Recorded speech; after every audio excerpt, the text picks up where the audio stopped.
following is based on true events.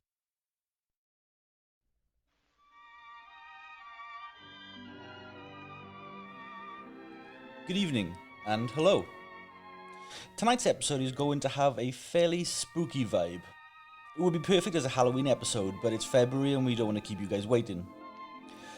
Normally at this juncture in the episode, I emphasize that the importance of science and fact, and guarantee that what you're about to hear is 100% factual and based on corroborated evidence and supported by a multitude of science and so on. Now, while tonight's episode is 100% true and taken from documented accounts, it's also an event that I was an eyewitness to myself. But I cannot, however, support the events discussed on tonight's episode with any science or theories, etc. to back up its legitimacy. In fact, some of the events that you're about to hear would seemingly defy science. But I'm guessing that you guys know that. You're tuning in regardless, I hope, to see what we've got on the table this evening. Now, before you guys turn this episode off, before we've even begun, we aren't talking eccentric levels of crazy here, just the other side of things that we experience in life, namely religion. You see, without science or corroborated facts, billions of people the world over take steps and make decisions based on faith and faith alone. Well, tonight we're in that realm, my friends. Tonight, all I am simply asking that you do is listen with an open mind and form your own opinions at the end of the episode. For those willing to go one step further, I'm asking you to take my hand in trust and simply believe. So tonight, everyone, this is The Ritual.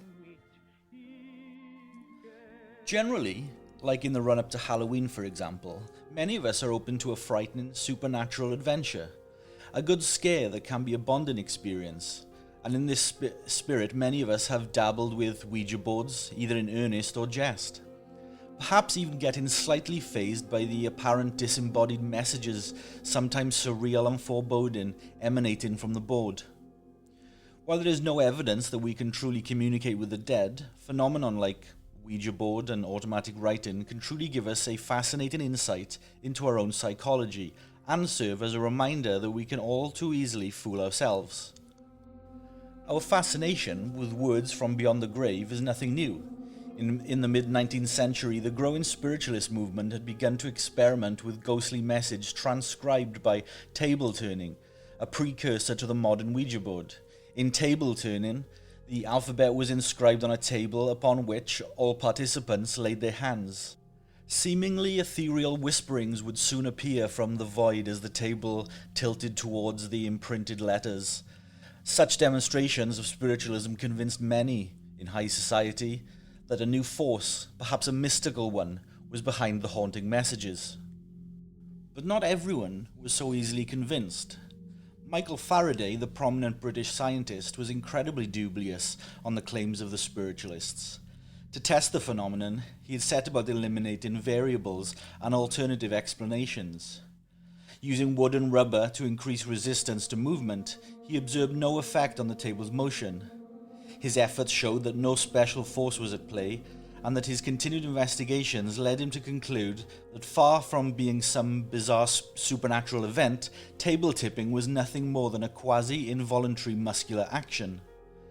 Faraday's careful experiments had revealed that there was no mysterious force at play, natural or supernatural, just a propensity for men and women to delude themselves. This conclusion was supported by the meticulous parallel experiments of French chemist Michel-Eugène Chevreul. Chevreul was steadfastly opposed to charlatanism. In his 1854 paper on the subject, he turned his attention to table turning, divining rods, and magic pendulums, demonstrating how involuntary and subconscious muscle reactions are the cause of ostensibly magic movements. More than this, Chevreul had discovered that once the person holding the rod was made aware of the reaction, the movement ceased and could not be reproduced. That same year, the term idiomotor was introduced by physician William Carpenter to describe this very phenomenon. The discovery of the idiomotor effect demonstrated that there was no mystery underpinning the eerie happenings of the late 19th and early 20th century seances. merely the heady mixture of delusion and occasionally outright fraud. Many of the popular trance mediums of the area used unadulterated showmanship to improve their audience members. Famed medium Mina Crandon performed her seances nude, for example, and allegedly secreted ectoplasm from her vagina before being debunked by renowned magician and escape artist Harry Houdini. Houdini had something of a passion for debunking frauds, and took a delight in exposing trickery using his expertise in the subject to detect bogus claims. This made him highly unpopular with spiritualists of the era, some of whom, such as Sherlock Holmes creator Arthur Conan Doyle, believed that Houdini himself had spiritualist powers, a claim that irked the proud professional no end. Another individual not taken in by passion for spiritualism was Charles Arthur Mercier, a psychiatrist with precious little time for nonsense. Mercier had spent a great deal of time debunking trance mediums, painstakingly dismantling their claims, and his particular bugbear was automatic writing, the supposedly supernatural channeling of writing from a remote source. Mercier's investigations showed that the only curious phenomena at play was yet another variant of the ideomotor effect. Summing up his findings for the British Medical Journal in 1894, he robustly dismantled the spiritualist presumption that spirits were the cause of automatic writing by slating bluntly, "There is no need nor room for the agency of spirits, and the invocation of such agency is the sign of a mind not merely unscientific but uninformed." This should have spelt the end for everything from dowsing to Ouija boards, yet to this day they remain devoutly held beliefs for many. And despite the existence of ideomotor effect being known for almost 2 centuries, the infinite human capacity for reinvention and our seeming inability to learn from our mistakes means that we can still fall prey to the same illusions under different packaging. In 2013, businessman Jim McCormick was convinced of selling useless bomb dowsing kits to the Iraqi army, a modern twist on the divining rod. Another inglorious 2013 entry in the ideomotor catalogue was the CFast, a mechanical dowsing rod its inventors claim would detect liver disease. A claim which C.L. Lane of Sense About Science dissected as pushing hope and nothing more. Yet perhaps the most prominent and damaging modern offshoot of the ideomotor effect is the phenomenon of facilitated communication. In this process, a facilitator helps move the arm of a patient to a screen or keyboard so that they may apparently communicate, an interaction heralded by believers as a breakthrough, allowing those with severe communication issues to express themselves. In the late 1980s, facilitated communication, or FC, was at the zenith of its popularity. For patients and family of the non-verbal autistic and the severely intellectually disabled, it offered incredible promise. Wonderful stories of FC unlocking the minds of patients were shared far and wide, and anecdote became traded as evidence. Profoundly mentally handicapped children overnight became poets and savants, even publishing books with their facilitators. But while FC was wholeheartedly embraced by many, the warning signs of pseudoscience were clear from the offset. As early as 1991, over 40 empirical studies showed no evidence of efficacy, but plenty of facilitator input. The decline of FC also pivoted on a number of unpleasant sexual abuse claims, and the media attention that they spawned. The late 80s and early 90s had seen a string of bogus recovered memory cases alleging satanic ritual abuse and subsequent of mass panic over claims which were shown to be baseless, created by those recovering the memories. Given this trend, it was perhaps inevitable that the messages communicated through FC would rapidly become darker, and by the mid-1990s, FC practitioners had revealed hidden sexual abuse in scores of their clients, and a number of arrests based on this testimony took place. The case of 16-year-old non-verbal autistic Betsy Wheaton ignited interest when she ostensibly communicated that though her facilitator and her father makes me hold his penis, soon she was detailing the most horrific abuse allegedly perpetrated by a wide cross-section of her family. Speech pathologist Howard Shane was able to put together a simple yet ingenious test to determine the source of the messages, and the trials were conducted by psychologist Douglas Howler. The apparatus displayed pictures of both Betsy and her facilitator, Jane Boynton, and Betsy was asked to identify the subject she saw. Yet in the same trials, she and Jane were deliberately shown different pictures. In every instance, Betsy communicated only what Jane saw, clear evidence that the communication came from the communicator and not from the individual. The same result was shown when similar experiments were repeated with others, all returning the same null result. The evidence was clear. FC was nothing more than self-delusion, buttressed by the ubiquitous ideomotor effect.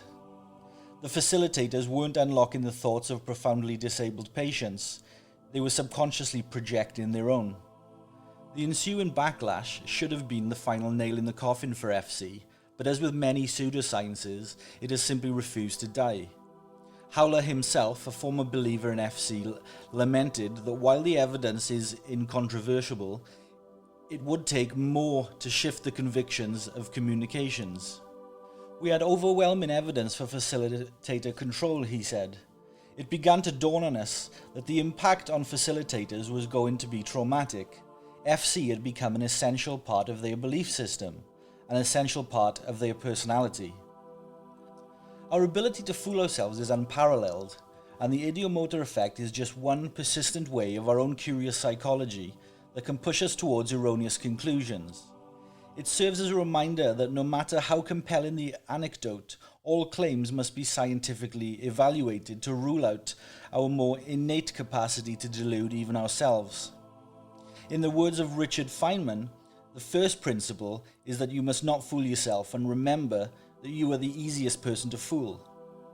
But, and you may study all the scientific textbooks, all of the research papers, and speak with as many world-leading scientists as you like, and you will get no more of an affirmative answer regarding the supernatural than you will affirmative. Because just as we cannot use known science and technique to prove the existence of supernatural forces currently, we also cannot use the same science and techniques to disprove them. Or so it is thought. There are experiments and investigations that provide outcome to disprove. They are the same that prove so inconclusive that it can't disprove any phenomena. Unless we forget, we all, even scientists, have our cognitive biases. Let's take the Scole investigations of the 1990s. They were well known in the science world as being investigations into seances and other type of phenomena in the UK, Europe, and the United States. In fact, professional scientists and other well-respected investigators at the time either took part in the series of investigations or observed in a professional capacity. And their conclusions? Well, the Scole report was published in 1999, and within its pages it says this. In the course of over 20 sittings, the investigators were unable to detect any direct indication of fraud or deception, and encountered evidence favouring the hypothesis of intelligent forces, whether originating in the human psyche or from discarnate sources able to influence material objects and to convey associated, meaningful messages, both visual and oral. Whilst that's not entirely a smoking gun piece of evidence for the existence of your dead loved ones continuing to instigate communication after they've deceased, what it is fairly significant claim of is lack of dismissal of the phenomena on a large scale. You see, a number of skeptical and incredibly critical scientists attended the investigation and used numerous techniques in their arsenal to try and disprove supernatural phenomenon and the existence of psychical forces. And, simply put, they just couldn't. Or, if you'd prefer it in the simplest of terms, I have never seen or touched $1 million, but I have heard that it exists, as I know people who have seen and touched $1 million. Further, I am unable to disprove that $1 million exists, through scientific or other means. Now, just replace the words $1 million with any supernatural or paranormal phenomenon. Stuart Guthrie, Professor Emeritus of Anthropology at Fordham University, has studied paranormal phenomena at great depth, and perhaps surprisingly is willing to state this. What is a ghost? A ghost is the dismembered spirit of a deceased person, he said. Why do we see them? We see them because the world is infinitely complex, and our means of understanding it are limited. It's a good bet to assume that there is something there, some sort of agent, when there is a thud in the darkest of the night. In the field of science, it takes a great visionary or a person really far out in left field to make bold statements, especially when they cannot prove them, or are unable to yet prove them. More often than not, their professional reputation and basis for funding might be at stake if they get something outrageously wrong. That's perhaps why many scientists like to take a backseat. They like to be the second or third to the table, so that it's someone else's neck on the line, but they are in there early enough to continue development of a proven hypothesis, thus furthering their career or reputation almost risk-free.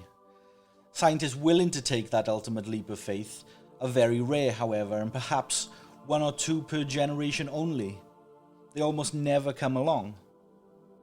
Cue world-renowned neuroscience researcher and professor of psychology at Canada's Laurentian University, Professor Dr. Michael Persinger. Slight geek moment here. When I studied psychology at university, Persinger was a bit of a hero of mine. Hugely respected in his field, he had a wealth of experience, knowledge, investigations, proven facts, and positive outcomes to a huge number of his experiments over the years.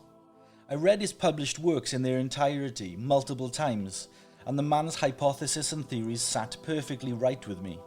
He made sense, and further, I could understand his viewpoint and second guess the direction he would go with them. He was like a rock star to me, albeit a 70-year-old, well-spoken and well-dressed rock star. In 2012, I wrote a paper on the man, and in my confident, forthright attitude, called him on the telephone and was absolutely honoured that he spared some 30 minutes of his time to speak with me about various subjects, but mainly about one subject in particular, which we'll come to shortly. You see, Dr. Persinger sadly died in 2018, and his research lives on, along with his good name. So this episode is for you, Dr. P. Thank you for the science, and thanks for using part of your Sunday afternoon all those years ago to talk to a complete random stranger on the telephone from the other side of the pond. Now, Dr. Persinger was very unique. One thing that he said to me personally that has stuck with me for the last 9 years was, all conscious experience originates within the brain. You see, Persinger knew my stance on various paranormal phenomena through our conversation, and my willingness to entertain an open mind in regards to various elements of what many would call fringe science. All conscious experience originates within the brain. What Dr. Persinger was saying was that he too shared the same willingness to allow his mind to be open in regards to things, shall we say, unproven. Ghosts, out-of-body experience, the afterlife, God, Satan, poltergeists, telepathy, psychokinesis, spirit mediums. He believed them all. And what's more, he could prove that they exist. You see, the human body is nigh on perfect. Millions of years of evolution has finely tuned our physical and mental being to allow us to conduct all that we do and all that we aspire to do. That's why, in the late 1980s, Dr. Persinger with his team at Laurentian University invented a neurotransmitting device that became known as the God Helmet. Persinger had discovered that when humans experience something that they could not explain, something supernatural, shall we say, that it triggered very unique readings in both the left and right temporal lobes of the brain. So unique was what he found that he had never come across the phenomenon before, and for all his research could not find any record of any other scientists discussing this or conducting any research into it either. So Dr. Persinger set about trying to recreate the brain readouts, and knowing that the brain essentially runs on electrical power, he undertook a series of lengthy experiments to see if he could force the brain to have the same reaction as it did when a human naturally experienced something fantastic. All experiences within the human psyche, such as love, hate, speech, reading, memories, etc., are all generated by brain activity. We know this. Science has proven this 1,000,000 times over. So whilst we might not yet have the science or understanding to further examine the ghost phenomenon or what spiritualist mediums experience, we do know that it begins in the brain. Dr. Persinger went one step further and stated not only do these paranormal experiences start in the brain, their life cycle are in the left and right temporal lobes. Persinger was keen to identify what the parameters of the brain activity and structures were in the hope of being able to trigger it and recreate the experience as a direct lead to further investigating what each and every one of the aforementioned phenomenon actually was. No one had ever thought this way before. No one had considered doing this. While many people the world over crawled through the dark with video cameras and atmosphere reading meters in the hope of catching a fleeting moment with a spook or spectre, no one had thought to really investigate this phenomenon we need to capture the phenomenon or be able to recreate it in order to study it at length. Many called Persinger a crackpot, but the thing was, he was incredibly well respected and his work produced credible results. He was a leader in his field. So while people thought Persinger's latest scientific endeavor was crazy and like something out of a Hollywood movie, very few people were prepared to voice their opinions to the man publicly. This meant that the good doctor went relatively unchallenged and was afforded the luxury of being allowed to get on with his work. And get on with his work he did. Eventually, Persinger and his team, including the inventor Stanley Coren, constructed a helmet from an old snowmobile helmet. On each side sat two electromagnetic solenoids, which would pass a magnetic field directly into the temporal lobes at a strength of 1 microtesla. In order to reduce any electromagnetic interference or geomagnetism, the wearer of the helmet would be placed within an acoustic chamber, which also doubled as a Faraday cage. The helmet was connected to Persinger's control computer and operated manually at first before a program was created to run the experiment. Prior to anyone volunteering as a guinea pig for the God Helmet experiments, a suitability interview and questionnaire would be completed with each candidate so that Persinger could identify the likelihood of the experiments being a success. This is because Persinger, through previous experiments, had identified that only 80% of individuals could react to his lobe manipulation. Additionally, it was also important to Persinger that the individual being tested was of sound mind and in a good mental place, given the element of unknown outcomes associated with the experiment. Over a period of 20 years, Persinger conducted the experiment with his team and hundreds of willing test subjects with incredible outcomes. The experiments gave the test subjects interaction with ghosts, angels, the voice of God, as well as some darker forces. One test subject was so worried by their experience that they attempted to arrange for an exorcist to cleanse the doctor's laboratory. Although the experiences for everyone differed, almost all agreed that they had never experienced anything like it, and what the God Helmet did was quite literally out of this world. Persinger's experiments continued. He discovered the same type of brain stimulation can create mental states conducted to human telepathy.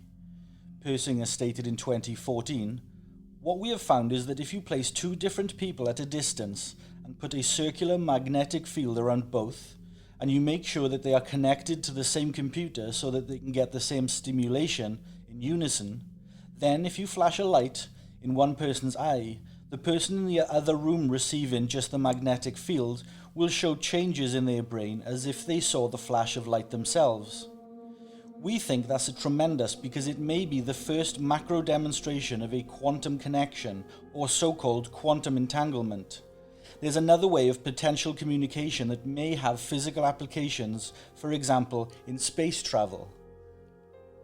In 2008, the University of Southampton in the United Kingdom conducted the largest near-death experience investigation in history. Referred to as AWARE, or Awareness During Resuscitation, the study tested some 2,060 patients across 15 hospitals in the United Kingdom, United States, and Austria. The university published the findings of their study in 2014 in the science and medical journal called Resuscitation. Patients who had experienced cardiac arrest, whose lungs, heart, and brain had all ceased operational function, were resuscitated and asked to volunteer for inclusion into the study. Following the resuscitation and a period of convalescence, the patients were subjected to a series of structured interviews by medical professionals from within the study. The outcome of the study produced a number of really interesting findings, but most notably these. Firstly, it found 61 specific occurrences where the patient was clinically deceased, as in where the doctors present and medical monitoring equipment noted that heart, lungs and brain had no readable output and were then successfully resuscitated. Following this, they were able to clearly recall both visual observances and audible conversations from the room that they were in, and in some cases other rooms, in the time period when they were clinically dead. The second noteworthy point from this study is that a staggering 39% of patients who were resuscitated recalled dying and the moments after consciousness ended, and also being resuscitated and waking up. The 39% of patients, that's 803 people in total, also stated that they had a strong feeling that they perceived what happened after they had died, but that this memory had disappeared when they were resuscitated. So what's the relevance of all this science in terms of this episode? Well, I guess it's groundwork to explain what may seem pseudoscience is actually starting to gain some credible investigation, and indeed, where the time, energy and funding has been placed, real credible evidence and a foothold has been gained in answering some of the oldest questions that we have across many cultures. I won't burden you with too much more data and scientific jargon, with except the knowledge that in 2016 a team of 6 scientists from the Federal University of Mato Grosso do Sul in Brazil conducted research into the effects of the brain from a spiritualist medium while communicating, for lack of a better phrase, with the other side. The study included 10 females with a minimum of 5 years of spiritualist medium experience and 10 females who had no mediumship skills. This would be the control group to measure like for like. Each spiritualist medium was paired with a non-medium, and both would be hooked up to an electroencephalographic monitor, or EEG. Both would have their brainwaves monitored simultaneously in 3 stages, which were pre-reading, reading, and post-reading. The study found hyper-increased gamma band activity outside of the normal 30 to 200 Hz range in the spiritualist mediums when they were given their readings. This was consistent throughout and for all of the spiritualist mediums with experience. Gamma band activity in the human cerebral function is known at regular levels to control perception, attention, memory, consciousness, synaptic plasticity, and motor control. Take from this study what you will, but definitely bear in mind as we move on to tonight's focal subject. Now, regular listeners will know that this bonus episode is an offshoot or accompanying episode to the 2 previous episodes regarding our investigation into the ghost phenomenon. It's strongly urged that you listen to both of those episodes before continuing with this one, but don't worry, we will still be here when you come back. So in March 2020, my team and I conducted an investigation into the past haunting of one of our listeners, named Martin. We completed a thorough background investigation and dug deep into multiple family members.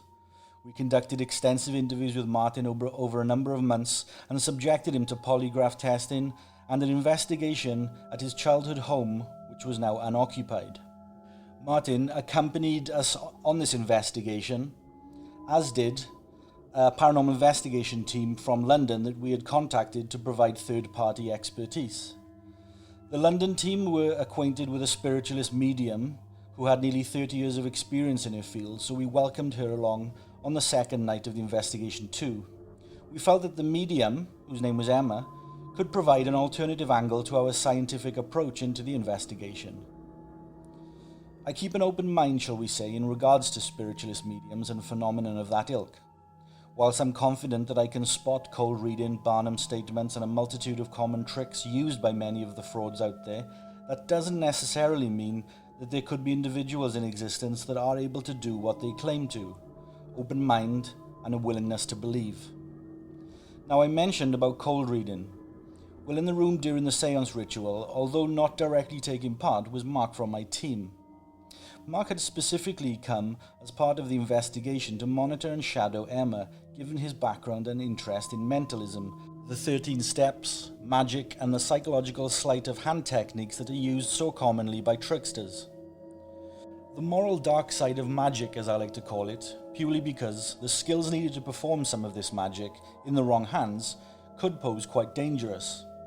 Although it's nevertheless quite staggering when it's seen performed in front of your own eyes.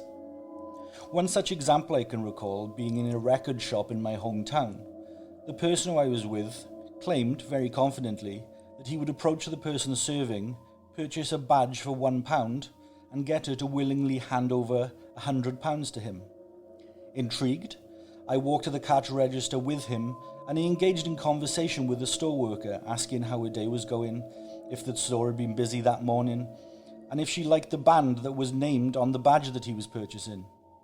My friend handed the store worker a £5 note and said, "The badges are £1, is that right?" To which the store worker responded yes, took his £5 note, and then handed him £104 change.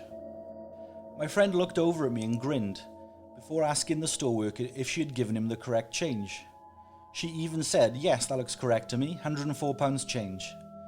Eventually my friend told her he only gave her a £5 note, and she apologised and corrected the mistake straight away. But my friend could easily have taken the money and left. Scary stuff. Although these days it's a dying art form, and the very old technique behind it has been out of print for literally decades, so trying to track down ways of learning the techniques is nigh on impossible currently. So Mark would be sat in the corner of the room observing what was being said and happening and recording the events. Directly involved in the seance ritual was myself. This wasn't my first seance rodeo, however. Grace from my team. It was her first seance. Martin, who was the subject of our investigation, and Emma, who would be conducting the ritual and would be the conduit to the spiritual world. Both my team and the London team agreed that as the London team had an existing relationship with Emma, that they would not take part in the ritual, but would monitor the events from the tech HQ in the garage. We chose the front room of the house for the ritual to take place. The only window in that room was boarded up as the house was currently unoccupied, so that was ideal given how the ritual needed to be performed in pitch black darkness, as Emma told us. We didn't need a table that is sometimes portrayed in film and television, which was ideal, Mark stated, as without a table it would be easier to identify any suspect occurrences in the seance. The room we were in was downstairs at the front of the house, and as the house was situated on a very small country road, there was no passing traffic or outside noise. Within the room we placed 4 chairs facing each other closely in a circle. There were various camera and audio recorders in the room and a number of meters to measure any atmosphere changes. We expected temperature and humidity to increase with the addition of 5 people now in the room, but we didn't expect any changes to chemical composition of the air, radiation, electromagnetic readings, and so on. While setting up, Emma informed us that the link between our world and the spirit world is very weak, at the best of times, so it was necessary to maintain an ongoing connection of sound. She felt the best way to do this was to play orchestral music in the background at a low level. Whilst not ideal, due to the inclusion of the music meaning that it would be more difficult to differentiate any anomalous sounds upon playback of the audio, we agreed to the requirement. Once all who were meant to be in the room were present and the remaining persons had left, we tightly closed the door and sealed it all around and underneath with blackout tape. Additionally, we blacked out the keyhole in the door and hung a large thick blanket over the door and pinned it to the wall and floor. We hung a similar blanket over the window at the front of the room, and everyone left personal devices such as phones, electronic car keys, or pocket torches outside of the room. Emma took one of the seats, and myself and Grace used thick Velcro straps to firmly seal both of Emma's hands and feet to the arms and legs of the chair, allowing for no looseness of the straps for Emma to remove herself without alerting us to the sound of the tearing Velcro. Myself, Grace and Martin took our respective seats, and the 4 of us held hands with those either side of us. Mark firmly tied thick black cloth around our hands so that we couldn't uncouple without someone untying us first. Finally, Mark placed a thick black velvet hood over Emma's head, which covered her entire head down to her shoulders. The last action we took before we started was Mark reached up and removed the light bulb from the fitting in the ceiling, and he took his position silently in the corner. We were sat in the darkest of pitch black. Zero light entered the room, and it was too dark for our eyes to focus or adjust to. We were unable to see anything placed right in front of our eyes. The sound in the room was thick and static. All exterior sound was removed, and the atmosphere slowly became heavier. One thing Mark and I both agreed to watch out for when the ritual started was fishing. Emma, when she was relaying messages from the other side to us, we felt should not be guessing at names or information or trying to work out or ascertain facts. She could either hear and receive the messages, or she could not. Now, Emma knew nothing about any of us in that room other than our first names. We hadn't shared the history of the house or the area with her, and only give her the address of where she was going late the night before. She also knew nothing about Martin's story, experiences, or family history. Then we began. Emma started us off. Please bear in mind, everyone, that it takes a great deal of energy on the other side to come through, so those speaking may not be able to speak for long or have much to say. They also take away from your energy, so that you might find yourself tired and very emotional following this session, particularly the longer that it goes on. We all voiced our agreement. Further, Emma said, you must remember that the things I'm told or things that are said through me might be difficult to hear, might be rude, might be offensive. It's difficult to have a filter in this role. Please know that when you die, your life force or your energy leaves your physical body and goes to another place. But your energy never simply stops being you. It never stops loving and never lets go of everything that's important to you. I'm a physical medium, which is something that is very rare in this day and age. I know of only 3 others in this country besides my inner circle. Being a physical medium means that during my seances, individuals can manifest themselves in the room, can talk through me and make physical contact with you. It might also mean ectoplasm. If that happens, I will secrete it, but please do not touch the ectoplasm until I say it's okay to do so, as the substance can be very dangerous. I could tell through the darkness that everyone was thinking the same thing about ectoplasm as I was. Gross. Emma continued, even though those who I contact can speak through me, I prefer to act as a traditional medium and have them speak to me, and I will communicate the message to you. I prefer this because it's possible that if you have an unfriendly force enter you or speak through you, it's not always easy to get them to leave. I work exclusively with what we mediums call a control. A control is a person on the other side who has lived previously, which acts as a spirit finder and communicator. My control is called Helena, and I've known her for almost 30 years, and I trust her explicitly. She communicates with me and passes messages through me to you, and vice versa. Is everyone comfortable and okay to begin? Emma finished. We all confirmed that we were fine. I could feel Grace squeezing my hand, and I knew that she was nervous. Before we start, please clear your minds and think of nothing. Feel your body's energy and feel it flowing like a river through your body and down your arms. Let each other's energy engulf you and channel it to myself so that I may find the right vibrations. Dear Spirit World, tonight I embrace you from the material world. Please grant us your audience and permit us to be connected with you. Through our heart, mind and soul we embrace you. Please enlighten us with your knowledge and love and use my energy to join with us, dear spirits. Amen. Amen, we all followed. There was a long pause. I could hear Emma. Her breathing was getting heavier. Good evening, dear friends. It's an honor and a privilege to be with you tonight. There was a noticeable drop in depth and tone to Emma's voice, which I was surprised by. I wanted to see clarification if it was still Emma, or if somebody was speaking through her, but I didn't want to break the rhythm, and I just kept in my head and remembered that Emma says that she liked other spirits to talk to her and not through her. Emma continued, "Martin, I know that we are here for you tonight, and there are several other people in this room with us at the moment who all know you. I'm going to talk about the presence who is with you first and who resides in this house. Do you understand what I mean?" "I think so, but not entirely," Martin responded. "When we walked into the room earlier, from the garage, a spirit attached itself to you right away and secured itself to your back. It's been with us all evening and is transfixed on you. It is with us now and says that its name is Stanley. Stanley has dwelled in this house for a long, long time and moved in when your family purchased this house. Stanley plays games and tricks. Stanley is mischievous. Martin, are you aware that your grandmother and grandfather were spiritualist mediums?" "I think I've come to realize that, yes," Martin replied. "Okay," Emma came back. "They were part of their own circle, a group of individuals who had all lost someone close to them that they were trying to contact. In trying to contact the spirits of loved ones so regularly, your grandparents opened a door that they didn't close, and that's how Stanley found you.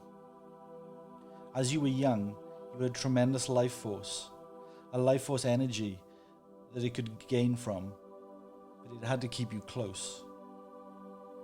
It played with you and teased you and emulated a child to gain your trust.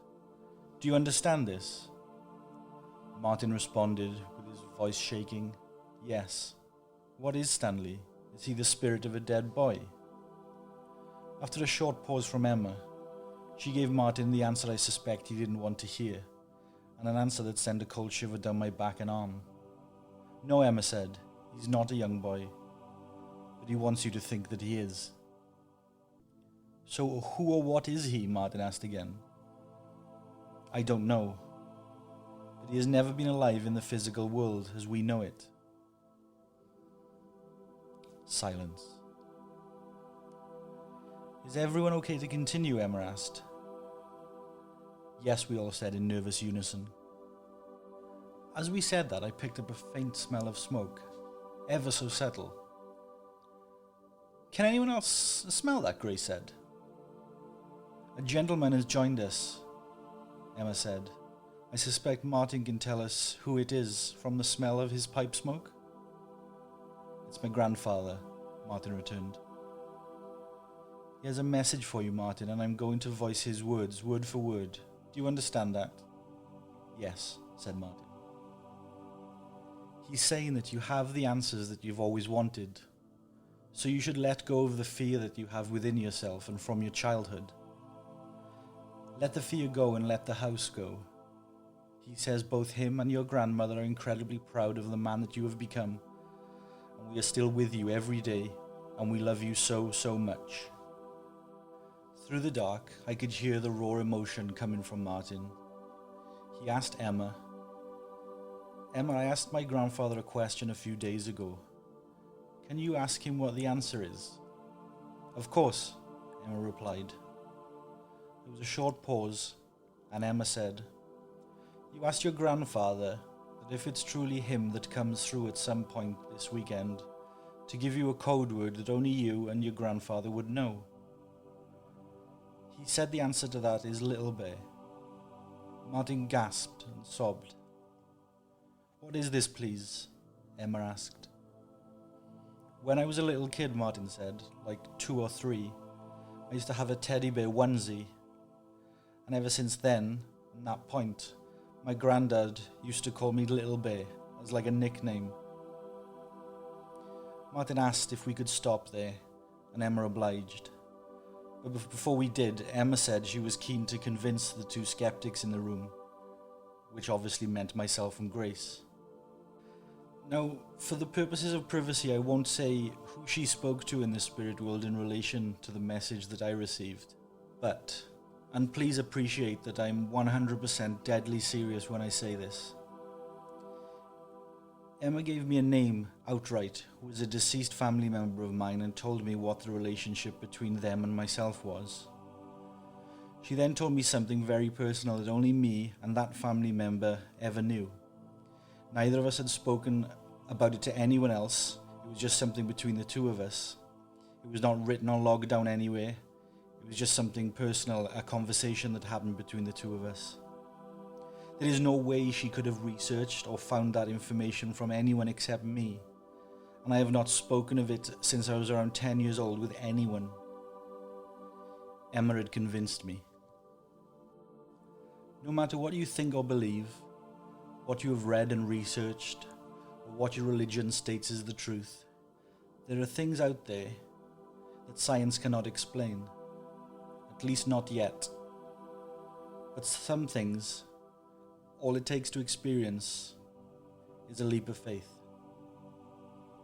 Thanks everyone, sleep tight. And remember, stand firm as you enter the darkest night.